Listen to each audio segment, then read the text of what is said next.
Morning, everybody. Welcome back to South Hill Farms. Hope everyone's having a great week.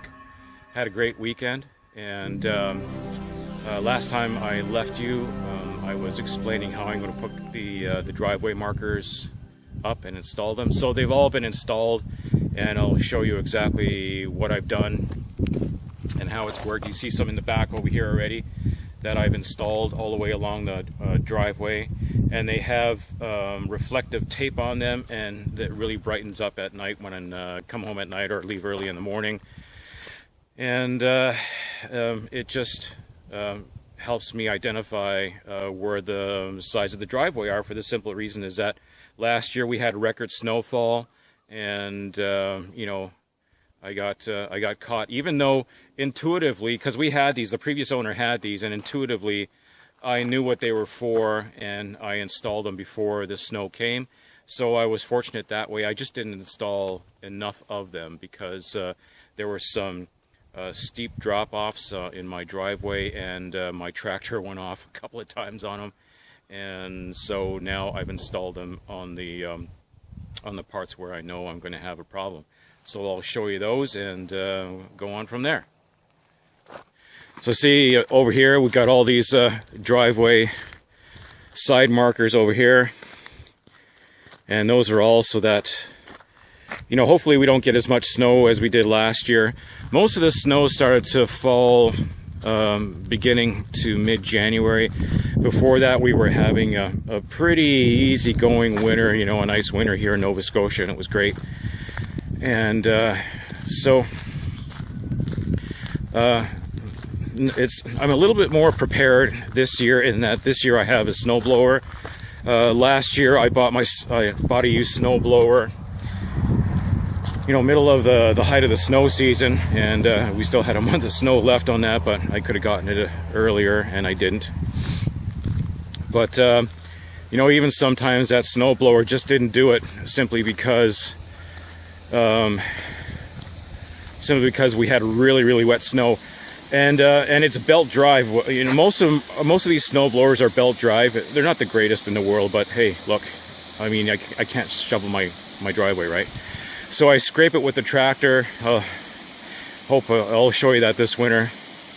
I scrape it with the tractor, and then if there's any on the sides there, I'll have to use a snow blower to make sure that I leave a really good clearance, and that the snow doesn't pile up right at the edge of the driveway this year.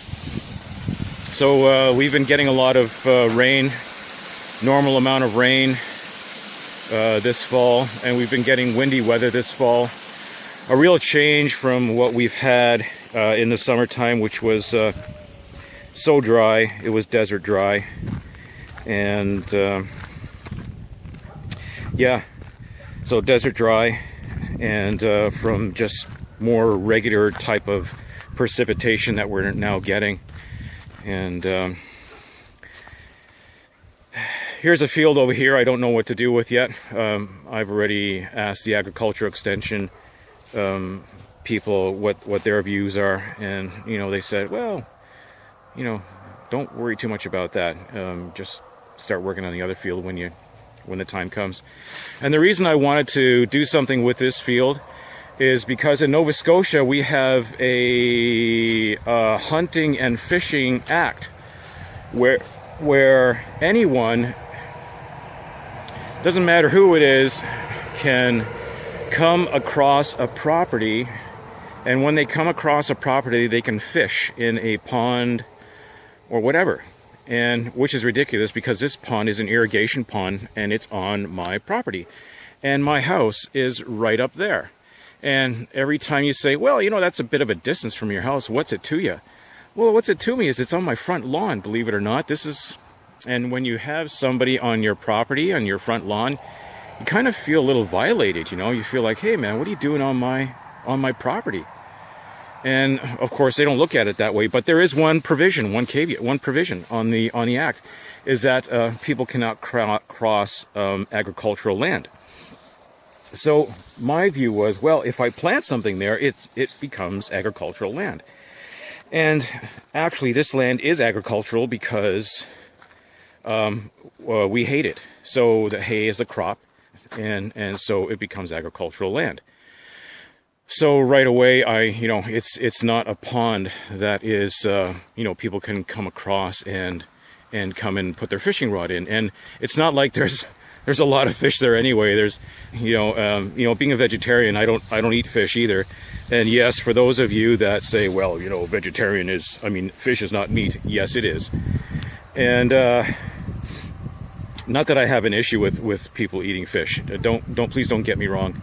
I probably would eat a little bit if my wife would prepare it, but her recollection of fish when she was young was not good, and even though I enjoy it, she does not. So I just let it lie, and because it's just not an issue for me. And since we've moved out here to Nova Scotia, we've been eating. Every once in a while when we lived in the city, we would go to a restaurant maybe, and every 3 months, 4 months, we would have something with meat in it, even if it was limited amounts. But we don't even do that anymore. Every time we go out now, it is basically a meatless dish. But that being a side topic, it's not a how should I say? It's not a political issue with me. It's a health issue. How do they say, the tests are in, and vegetarianism is definitely advantageous to your health. But it's not a point of argument for me. If people want to eat the flesh of other creatures, that's